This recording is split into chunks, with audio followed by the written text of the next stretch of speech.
예수의 이름은 천국의 기쁨일세. 하나님께서 오늘 우리에게 기쁨을 주시기를 원합니다. 날마다 우리의 주님을 찬송하여라. 하나님께서 우리의 짐을 대신 짊어지신다. 하나님은 우리의 구원이시다. 우리의 하나님은 우리를 구원하시는 하나님이시다. 그분은 우리의 주님이시다. 우리를 죽음에서 구원하여 내시는 주님이시다. 오늘 주님의 전을 찾은 모든 성도들의 무거운 짐을 우리 구주 예수님이 짊어져 주셔서 우리의 몸과 마음이 가벼워지기를 기원합니다. 17세기 프랑스의 과학자이자 수학자이자 사상가였던 파스칼이 1662년 세상을 떠난 뒤 그의 가족들이 그의 지혜와 사색이 담긴 메모를 발견하게 되었습니다. 그의 가족들은 그것을 책 한 권으로 묶어 1670년에 팡세라고 하는 책을 출간하였습니다. 책의 원 제목은 종교 및 기타 주제에 관한 파스칼의 팡세였습니다. 그런데 당시 사람들이 줄여서 팡세라고 부르면서 지금처럼 굳어졌습니다. 참고로 프랑스어로 팡세는 사상, 생각, 회상, 금원 혹은 사색이라는 뜻을 가지고 있습니다. 원 제목에서 알 수 있는 것처럼 팡세에는 파스칼이 기독교의 하나님을 인정하게 된 계기와 그를 둘러싼 고민의 과정이 정리되어 있습니다. 기독교를 옹호하고 사람들을 교회로 이끄는 것, 그것이 이 책의 주요 주제이기에 기독교인들에게 있어서는 상당히 소중한 고전입니다. 이 책에는 여러분도 잘 아실 널리 알려진 명언이 있는데요. 바로 인간은 생각하는 갈대다라는 문장입니다. 한 출판 평론가는 파스칼의 이 명언의 의미를 다음과 같이 해석하였습니다. 인간이 인간다울 수 있는 이유는 인간이 생각할 수 있는 능력이 있다는 것이며 인간의 존엄이 사고에 있다. 하지만 인간은 스스로 생각하는 위대한 존재임에도 불구하고 자꾸 흔들리는 연약한 존재이다. 파스칼의 말을 애써 증명하지 않더라도 우리 모두는 이 말에 공감합니다. 왜냐하면 미약한 자극이 있을지라도 우리는 흔들린다는 사실을 스스로 잘 알고 있기 때문입니다.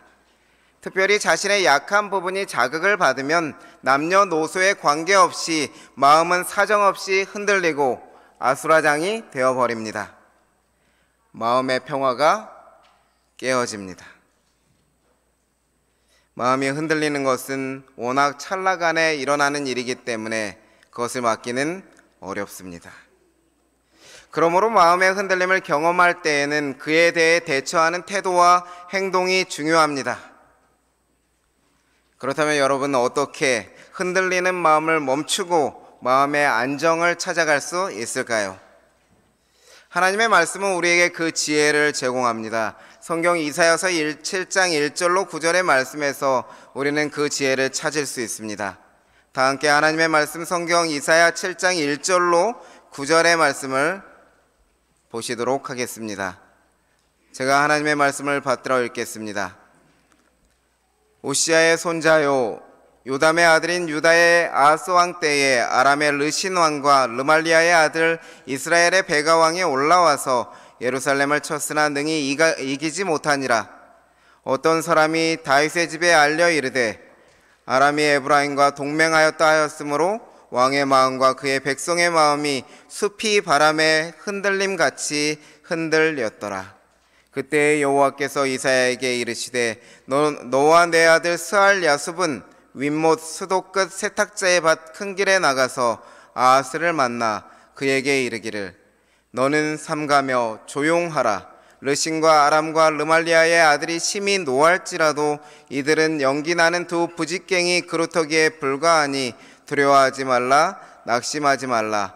아람과 에브라임과 르말리아의 아들이 악한 꾀로 너를 대적하여 이르기를 우리가 올라가서 유다를 쳐서 그것을 쓰러뜨리고 우리를 위하여 그것을 무너뜨리고 다브엘의 아들을 그 중에 세워 왕으로 삼자 하였으나 주 여호와의 말씀이 그 일은 서지 못하며 이루어지지 못하리라.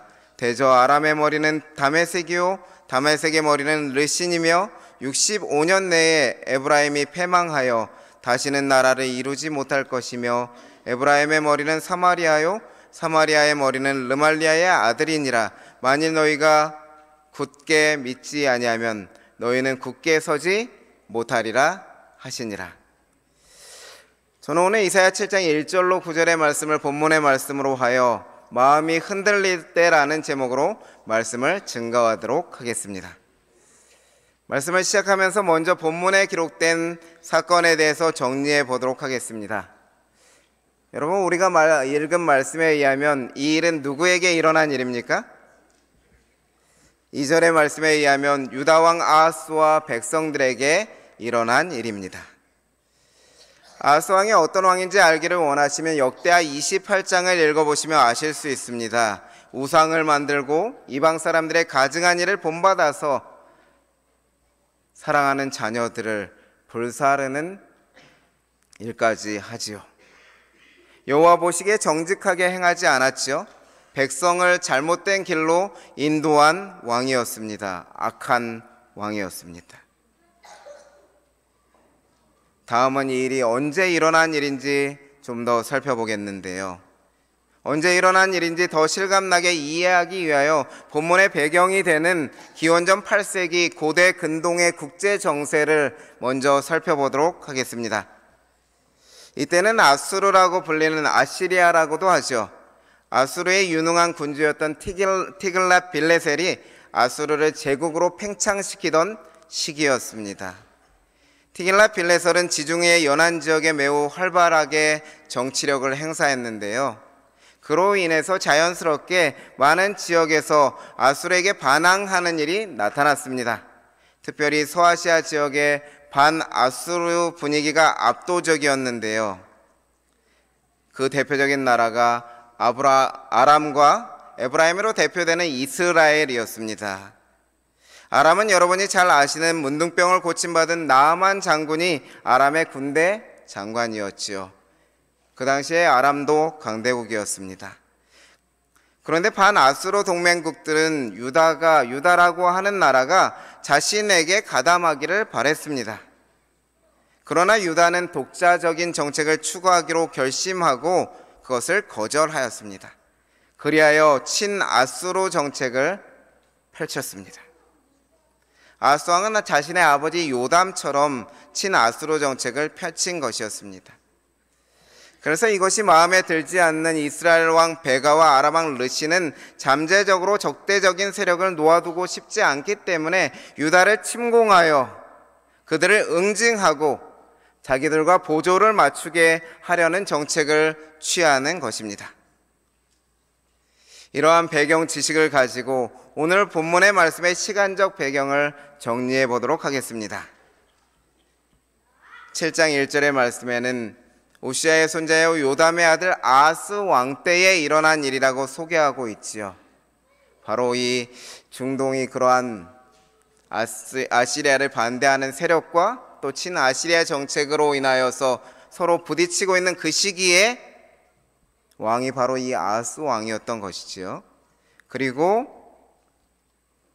그 응징이 일어났던 이스라엘 베가 왕의 공격이 한 차례 있어서 그 공격을 방어하여 막아냈던 때였습니다. 그런데 좋지 않는 시기인 것은 유다를 치기 위한 이스라엘과 아람의 동맹의 소식이 이 아하스와 이스라엘 백성에게 들려오고 있다고 하는 것입니다. 여러분, 안 그래도 이스라엘 베가 왕의 공격으로 인하여서 나라가 약하여진 상태인데 그보다 더 강대국이라고 할 수 있는 아람과 연합하여서 이스라엘을 공격한다는 소식이 들려오니 이 유다 왕 아하스와 그 백성들의 마음이 어땠을까요? 우리가 읽은 본문의 말씀처럼 이스라엘 백성들의 마음은 다음과 같았습니다. 왕의 마음과 그의 백성의 마음이 숲이 바람에 흔들림 같이 흔들렸더라. 숲이 바람에 흔들린 것 같이. 여러분, 바람이 불면 나무는 어떻습니까? 숲이 어떻습니까? 안 흔들리려고 버팁니까? 버틸지라도 그 바람에 의해서 나무가 흔들리고 숲 전체가 흔들리죠. 이스라엘 왕 베가와 아람이 연합했다는 소식은 아하스 왕과 백성들의 마음 상태를 흔들어 놓는 것입니다. 이것을 조금 더 구체적으로 정리해보면 다음과 같습니다. 북방 이스라엘 왕 베가를 물리쳤으나 이스라엘과 아람의 동맹 소식이 아하스에게 들려왔고, 그 소식이 들려오자 아하스 왕과 이스라엘 백성들의 마음속에는 이러한 생각이 들어오는 것입니다. 혼자서 싸우면 싸워볼 만한데 이미 이스라엘 왕 베가를 물리쳐본 경험이 있기 때문에 충분히 내가 감당할 수 있을 텐데, 우리가 도저히 감당할 수 없을 것 같은 그 강대국 아람과 동맹하다니 우리는 이길 수 없을 거야. 미래의 위협적 생각이 마음에 들어오는 것입니다. 그러니 여러분, 어떻게 되겠습니까? 두려움과 불안이 마음을 채우겠지요? 마음을 차지하게 되는 것입니다. 마음이 초조하고 불안하여 어찌할 바를 모르게 됩니다. 흔들리고 안절부절 못하는 것이지요. 마음이 바람에 숲에 흔들리는 것처럼 너무나 자연스럽게 흔들려 버립니다. 도저히 감당할 수 없을 것 같은 상황에 압도되어 불안하여 어쩔 줄 모르는 아하스 왕과 백성들의 모습, 이 모습이 때론 우리들의 모습이 아닙니까? 마음이 통 불안하여 일이 손에 잡히지 않고 도저히 나의 삶을 정상적으로 감당하지 못하는 것 같은 때가 우리에게 있는 것이죠. 그렇다면 여러분, 어떻게 이러한 마음을, 흔들리는 마음을 안정시킬 수 있겠습니까? 어떻게 이스라엘 왕과 백성들의 마음이 평온함을 찾아갈 수 있을까요? 지금부터 본문이 말하는 그 지혜들을 함께 찾아보도록 하겠습니다. 먼저 이사야서 7장 3절의 말씀에 첫 번째 지혜가 나와 있습니다. 그때에 여호와께서 이사야에게 이르시되 너와 내 아들 스알야습은 임모 수도 끝 세탁자의 밭 큰 길에 나가서 아하스를 만나. 여러분, 여기 그때라고 하는 말을 주목해 보시기 바랍니다. 이 그때가 언제입니까? 제가 이미 설명드렸던 것처럼 아하스와 백성들의 마음이 숲이 바람에 흔들리는 것처럼 이리저리 흔들리고 있을 그때입니다. 그 어려운 순간에 여호와께서 어떻게 하셨다고요? 선지자 이사야를 아하스에게 보내십니다. 선지자는 하나님을 대표하여 나아가는 사람이기에 이사야를 보내셨다는 것은 하나님 자신이 찾아오신 것입니다. 그렇습니다, 여러분. 마음의 안정이라고 하는 것은 하나님의 찾아오심에서부터 시작됩니다. 사람의 마음을 창조하시고 사람의 마음을 조수처럼 돌리실 수 있는 하나님은 우리의 마음이 요동치는 것을 그냥 두지 않으시는 사랑의 하나님이십니다. 두려움에 떨며 불안해하고 있는 아담과 하와를 하나님께서 먼저 찾아오셔서 아담아 내가 어디 있느냐 부르시며 구속의 경륜을 선포해 주시는 사랑의 하나님이 우리의 하나님이 아니겠습니까? 특별히 우리 구주 예수님은 우리에게 다음과 같은 약속을 주지 않았습니까? 평안을 너희에게 끼치노니 곧 나의 평안을 너희에게 주노라. 내가 너희에게 주는 것은 세상이 주는 것 같지 아니하니라. 너희는 마음에 근심도 말고 두려워하지도 말라. 사랑하는 삼육대학교 성도 여러분, 하나님께서 우리를 찾아오신다는 사실을 알고 하나님께서 우리를 사랑하신다는 사실을 우리는 이미 지식적으로 알고 있지만 삶의 어려움이 왔을 때에도 여러분, 우리는 그렇게 해야 합니다. 우리의 마음에 평안을 주실 수 있는 예수님을 신뢰해야 합니다. 흔들림의 마음의 안정은 내가 시작하는 것이 아니라 하나님께로부터 시작된다는 사실을 인정하고 우리의 마음이 마구 흔들릴 때에 하나님을 우리 삶에 초청하는 믿음의 사람들이 되어야 합니다. 하나님은 우리의 마음을 창조하시고 우리의 마음을 변화시키실 수 있는 능력의 하나님이시기 때문입니다. 하나님의 종 엘렌 G. 화이트는 하늘이라는 책에서 참 좋으신 하나님에 대해서 다음과 같이 기록하였습니다. 다 함께 입을 맞추어서 읽어보겠습니다. 시작. 우리의 하나님께서는 필요할 때에 즉각적인 도움이 되신다. 그분께서는 우리의 영혼의 모든 의향과 목적은 물론 마음 가운데 품고 있는 가장 은밀한 생각까지도 알고 계신다.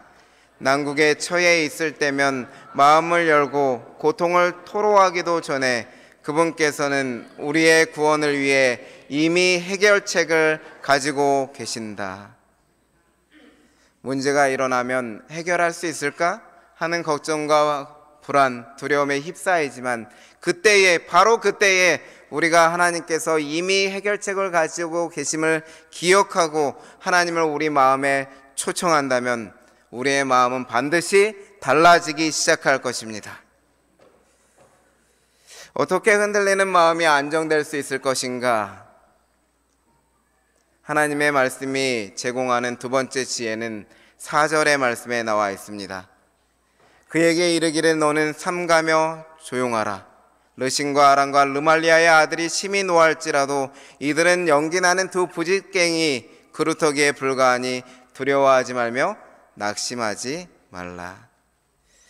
하나님은 이사야 선지자를 통하여 말씀하십니다. 삼가며 조용하라. 두려워하지 말며 낙심하지 말라. 이 말을 종합하여 한 단어로 말하면 마음을 평온하게 하라는 것입니다. 하나님은 마음을 평온하게 하라 선지자를 통해서 말씀하시는데 여러분, 우리가 어떻게 그렇게 할 수 있겠습니까? 우리의 좋으신 하나님이 그 방법도 가르쳐 주셨겠습니까? 하나님이 그렇게 만들어 주십니다. 4절의 말씀을 조금 더 자세히 살피면 우리는 그 방법을 금세 알아챌 수 있습니다. 한 번 더 4절의 말씀을 읽어볼까요? 그에게 이르기를 너는 삼가며 조용하라. 르신과 아람과 르말리아의 아들이 심히 노할지라도 이들은 연기나는 두 부짓갱이 그루터기에 불과하니. 여기 노란 형광펜으로 표시한 부분에 주목하여 보시기 바랍니다. 이들은 연기나는 두 부짓갱이 그루터기에 불과하니. 여러분, 여기에 흔들리는 마음에 대한 하나님의 처방전이 있습니다. 하나님께서는 아하스와 백성들에게 새로운 생각을 하도록 만드십니다. 북이스라엘과 아람, 즉 유대의 대적들이 연기나는 부짓갱이라고 말씀하십니다. 적에 대한 새로운 믿음을 가지게 하시는 것입니다. 여전히 아람과 이스라엘은 유대 나라의 적이지만 하나님은 그에 대한 생각을 바꾸시는 것입니다. 연기나는 부짓갱이로요. 연기나는 부짓갱이를 이미지화하면 하나님의 마음 처방전을 조금 더 쉽게 이해할 수 있습니다. 부엌에서 아궁이 따위에 불을 뗄 때에 불을 해치거나 끌어내거나 거두어 넣거나 하는 데 쓰는 도구가 바로 이 가느다란 막대기 부짓갱이입니다. 연기나는 부짓갱이라고 하는 것은 이 부짓갱이가 점점 닳아서 불에 타고 있음을 의미하는 것이지요. 요즘의 아이들은 이해하지 못하지만 예전에 아궁이에서 불을 떼면서 부짓갱이로 불을 조절하셨던 우리의 부모님 세대들은 그것을 잘 아시죠?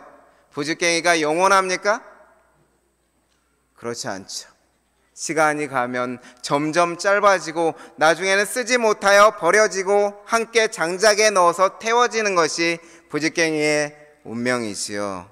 더 이상 쓸모없고 보잘것없고 하찮은 존재가 되는 것입니다.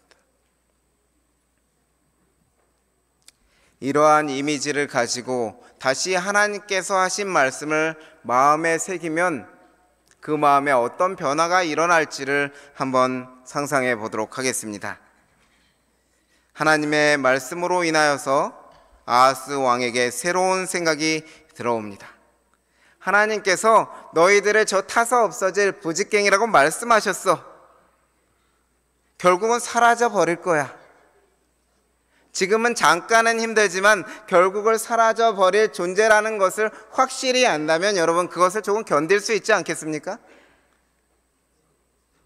그리고 너희가 그렇게 강해 보이지만 더 이상 내게 위협적인 존재는 아니야. 이미 너희들의 운명은 하나님께서 정해 놓으셨어. 이러한 생각에 영향을 받으면 당연히 감정은 안정을 찾아갑니다. 평온함을 향해서 나아가게 되는 것입니다. 그로 인하여서 이르러 오는 결과는 이스라엘과 아람에 관한 소문으로 더 이상 마음이 흔들리지 않고 하나님에 대한 믿음이 굳어져 가는 그러한 상황으로 나아가게 되는 것입니다. 흔들리는 마음을 안정시키는 하나님의 지혜를 정리하면 다음과 같이 정리할 수 있겠습니다. 하나도 힘든데 어떻게 둘을 이겨라는 생각이 머릿속에 가득 채워져서 불안하고 두려워하여 흔들리는 이스라엘 백성들에게 하나님께서는 선지자를 통하여 너희들은 더 이상 위협적인 존재가 아니야. 부직갱이 같아. 하나님이 그렇게 말씀하셨어. 새로운 생각을 하게 하시는 것이죠. 같은 대상에 대한 믿음을 바꾸시는 것입니다. 그로 인한 결과는 머릿속에서 점점 그 커져 보였던 대상이 작아져서 이제는 작아서 눈에 보이지도 않는 글씨처럼 아람과 이스라엘이 눈에 보이지 않으시죠? 오른쪽에서는 점점 작아져서 더 이상 우리의 마음을 흔들어 놓는 요소가 되지 않도록 하는 것이지요. 여러분, 바로 믿음이 가져오는 차이인 것입니다. 생각이 가져오는 차이인 것이지요. 아람과 이스라엘이라는 생각이 대상이 바뀐 것은 아니었지만 그 대상에 대한 믿음이 바뀌니 마음 상태가 달라지게 되는 것입니다. 마음속에서 생각의 대상이 작아진 것입니다. 마음을 흔들 수 없을 정도로 작아진 것이죠. 여러분, 이처럼 마음에서 나를 힘들게 하는 대상을 작게 만드는 것은 마음에 큰 영향을 미칩니다. 실제적인 예 두 가지를 성경에서 예를 들어 살펴드리도록 하겠습니다. 바로 믿음의 차이로 인한 말과 행동의 차이가 일어났던 것이 민수기 13장과 14장에 기록되어 있습니다. 가나안 땅을 들어가기 전에 12명의 정탐꾼을 보내어 정탐을 하였을 때에 돌아온 10 정탐꾼들과 갈렙 여호수아의 생각은 달랐습니다. 믿음이 달랐지요. 우리가 이길 수 있는 사람들이 아니야. 우리는 저 사람들에 비하면 메뚜기 같아 생각하였던 사람들은 어떻게 되었습니까? 두려움에 가득하였고 통곡하고 불평하는 일로 모세와 지도자를 공격하였죠. 하지만 그 반대편에 섰던 같은 상황을 보고도 다른 믿음을 가졌던 갈렙과 여호수아, 하나님이 우리와 함께 계셔 하나님이 싸우시면 그들은 우리의 밥이야. 우리가 충분히 이길 수 있어. 담대하게 용기 내어서 백성에게 외치는 모습을 보여주었습니다.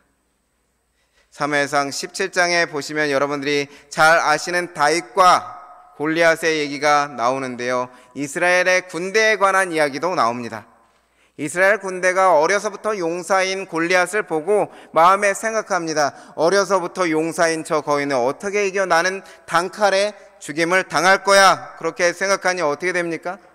심히 두려워하고 도망하게 되었습니다. 그러나 그 동일한 골리앗을 바라보며 다윗은 어떻게 하였습니까? 하나님이 함께 하시면 내가 그 골리앗보다 크고 무거운 사자도 이기고 곰도 이겼는데 저 골리앗도 곰처럼 되고 사자처럼 될 거야. 내가 저 거인의 목을 베어서 우리 하나님의 영광을 드높이고 우리 백성들을 구원할 거야. 하나님의 위대하심을 드러낼 거야 생각하니 용기를 내고 싸움에 나가고요. 마침내 승리를 얻게 되었지요. 어떻게 흔들리는 마음이 계속 안정될 수 있는지 우리는 두 가지를 살펴보게 되었습니다. 하나님께서 찾아오실 때 마음의 변화가 시작될 수 있고요. 마음을 흔드는 대상에 대하여 우리의 마음이 바뀌어져야 가능하다는 사실을 알게 되었습니다. 그렇지만 걱정은 이것입니다. 압도적 현실을 만나게 되면 마음은 계속적으로 흔들리는 것이지요. 마치 숲이 바람에 흔들리듯이 흔들립니다. 그래, 결심했어. 이제는 흔들리지 말고 중심을 잡고 나에게 맡겨진 일을 감당해 나가자. 그러한 결심을 하면서도 압도하는 현실에, 그 중압감에 마음이 다시 흔들려 버리는 경험, 저와 여러분의 경험 아니겠습니까? 여러분, 이때 어떻게 해야 될까요? 계속적으로 마음이 흔들릴 때에 저는 이것이 상당히 중요한 부분이라고 생각하였습니다. 마음이 계속적으로 흔들릴 때 어떻게 할 것인가? 오늘 본문은 그 세 번째 지혜를 마지막으로 우리에게 제공하고 있습니다. 7장 9절의 말씀입니다.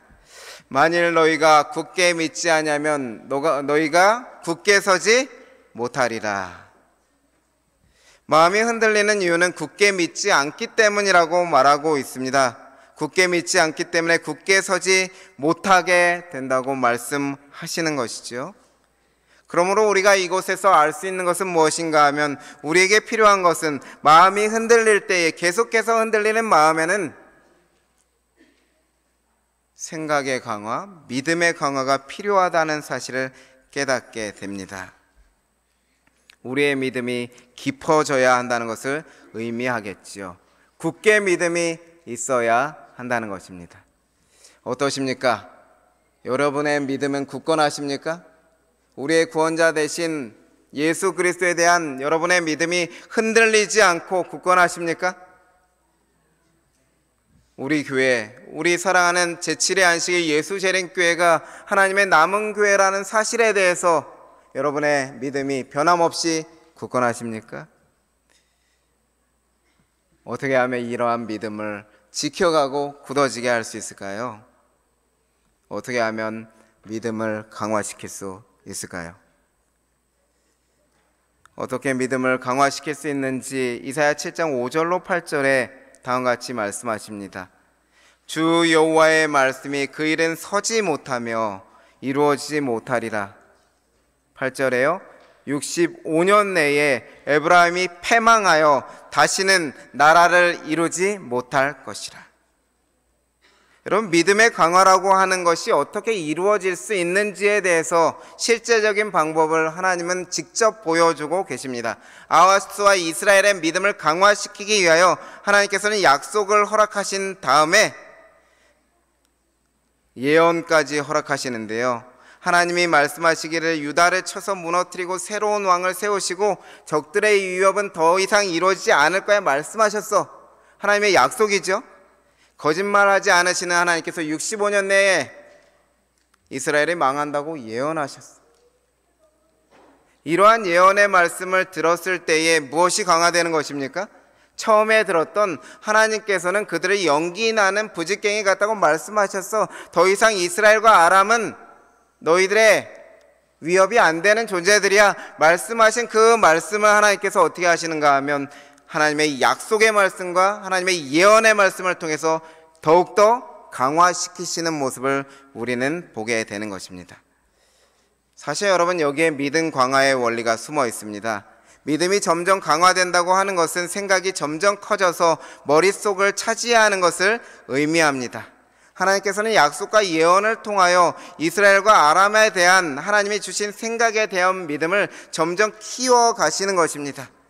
처음에는 아람과 이스라엘에 대한 생각이 머릿속에 가득했지만 하나님의 약속이 한 가지 한 가지 마음에 더 들어오고, 그 확실한 예언이 마음에 들어오니까요, 하나도 힘든데 어떻게 둘을 이겨 하는 생각보다는 하나님이 이렇게 하시겠구나 하는 확신이 강하여지니까 머릿속에 무엇으로 가득하게 되는 것입니까? 하나님께서 도우실 거야, 하나님께서 분명히 말씀하시니 이루실 거야 하는 것이 마음속에서 일어나는 믿음이 굳건하여지겠죠. 평온함을 향하여 나아가겠지요. 여러분, 같은 대상에 대하여 한쪽의 믿음이 점점 커지면 그 반대적인 믿음은 점점 설 자리를 잃어간다고 하는 것입니다. 신약 성경에서는 이러한 과정을 다음과 같이 말씀하셨습니다. 히브리서 3장 1절에 그러므로 함께 하늘의 부르심을 입은 거룩한 형제들아, 우리의 믿는 도리의 사도시며 대제사장이신 예수를 어떻게 하라고요? 깊이 생각하라. 깊이 생각하라는 말은 어떤 목적에 전심을 돌리거나 몰두하는 것을 가리킵니다. 곰곰이 생각하는 것을 이야기하지요. 연구하거나 어떠한 주제에 대해서 자꾸 반복해서 생각하고 듣고 하는 것을 의미하겠습니다. 그래서 우리 주님의 여종 엘렌 화이트는 시대의 소망에서 믿음 강화의 원리를 다음과 같이 우리에게 알려주었습니다. 우리가 그리스도의 생애를 깊이 명상하는데 시간을 1시간 바치는 것은 매우 좋은 일이다. 우리는 그의 생애를 한 조목 한 조목씩 연구하고 각 장면, 특히 그의 생애의 마지막 장면을 확실히 머릿속에 그릴 것이다. 이와 같이 우리가 우리를 위한 그의 크신 희생을 깊이 생각할 때에 그에 대한 우리의 신뢰는 더욱 굳어질 것이며 우리의 사랑은 격발되고 우리는 더욱 그리스도의 정신에 깊이 물들게 될 것이다. 여러분, 깊이 생각함은 믿음의 강화를 가져옵니다. 시간을 투자하고 자세히 머릿속에 그리고 머릿속에서 확실히 그려져서 그냥 아무 것이 없더라도 자동적으로 머릿속에 모든 그러한 상황들이 그려진다면 다른 생각이 들어올 틈이 없겠죠.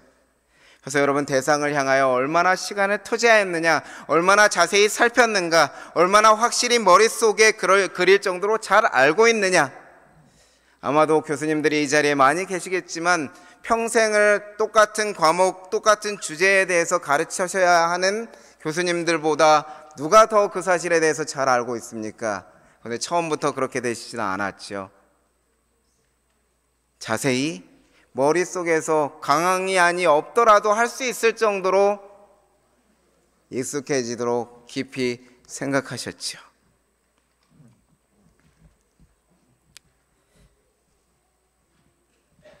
여러분, 이러한 것이 믿음의 차이를 가져오는 것입니다. 상황에 따라 흔들리느냐, 흔들림 없이 굳게 서느냐의 차이는 믿음의 깊이의 차이에서 오게 되는 것입니다. 하나님의 이사야 선지자를 통하여 마음의 평온함을 얻기 위하여 어떻게 해야 되는지 모든 방법을 주셨습니다. 이제 주사위는 던져졌습니다. 아세아 왕의 선택이 남았습니다.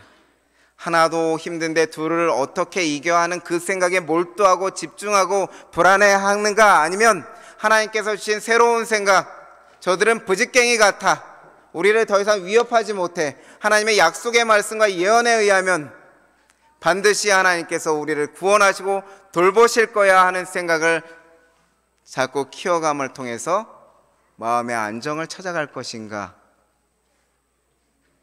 선택해야 하는 것이죠. 여러분, 어떤 선택을 하면 좋겠습니까? 당연히 하나님을 선택해야 되겠죠. 사랑하는 삼육대학교의 성도 여러분, 혹시 부정적 상황으로 인하여서 마음이 흔들리고 믿음이 흔들리시는 분이 계십니까? 마음이 흔들리는 이유는 사람마다 다릅니다. 어떤 사람은 가족 문제, 어떤 사람은 경제적 문제, 어떤 사람은 인간관계의 문제, 어떤 사람은 직장에서의 문제, 어떤 사람은 연약한 육신의 문제, 이런 문제들로 인하여서 두려워서 마음이 흔들릴 수 있습니다. 우리 삶에서 우리 두려움을 일으키는 생각들은 우리를 능가하죠. 위력을 발휘합니다. 두려움을 없애는 건 내 마음대로 잘 되지 않습니다. 생각보다 쉽지 않습니다. 힘든 상황에서 내 삶에 회의적이 되고 원한에 차고 혼란스러워지는 것은 어쩌면 당연한 일입니다. 그때, 바로 그때 내 생각이 나를 두려움의 구덩이로 몰아가는 것을 그냥 방치해 두시겠습니까? 두려움이 내 삶을 망치지 못하도록 하나님께 도움을 요청하셔야 합니다. 내게 유익한 일을 해야 합니다. 마음을 안정시켜 나가야 합니다. 저는 저와 여러분의 마음이 견고해지기를 소망합니다. 세찬 바람 앞에 흔들림을 경험할 때 마음의 초연함을 찾아가기를 원합니다. 특별히 우리 구주 예수님을 믿는 믿음에 굳건해지기를 간절히 원합니다. 그렇게 되기 위하여 우리 모두 이사야 선지자를 통하여 아사 왕과 유다 백성들에게 주셨던 삶의 지혜를 기억하십시다. 마음이 흔들릴 때 우리 마음의 변화를 이루시는 능력의 하나님을 간절히 구하십시다. 우리 삶에 초청하십시다. 우리 마음을 흔드는 대상을 하나님이 주시는 새로운 믿음으로 작게 만들어 버리십시다. 더 이상 우리를 위협하지 못하도록 하나님이 얼마나 선하시고 인자하시고 우리를 도우실 강력한 힘이 있으신지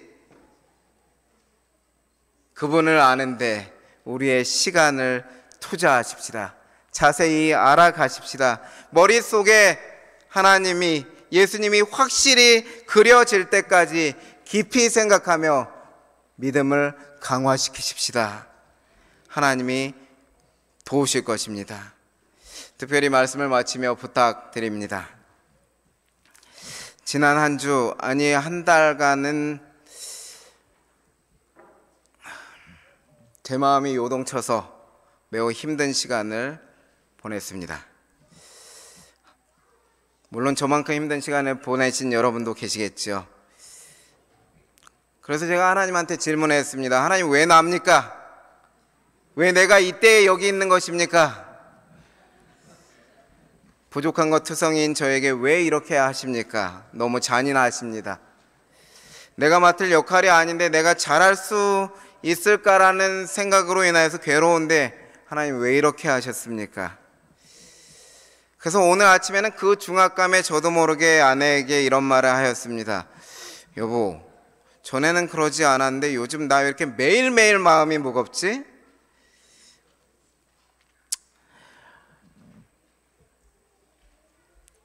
여러분 기도해 주시기 바랍니다. 저의 마음이 흔들리지 않도록 하나님의 도우심을 구해 주시기 바랍니다. 여러분의 기도와 협력, 하나님의 도우심을 힘입어서 마음을 단단히 붙잡고 하나님의 교회를 사랑하고 섬기는 겸손한 종이 되겠습니다. 저는 오늘 이 아침 저와 여러분 모두가 마음이 단단한 사람으로 성장해 가도록 하나님께서 인도해 주실 것을 굳게 믿습니다. 하나님이 우리를 도우실 것입니다. 말씀을 마치겠습니다.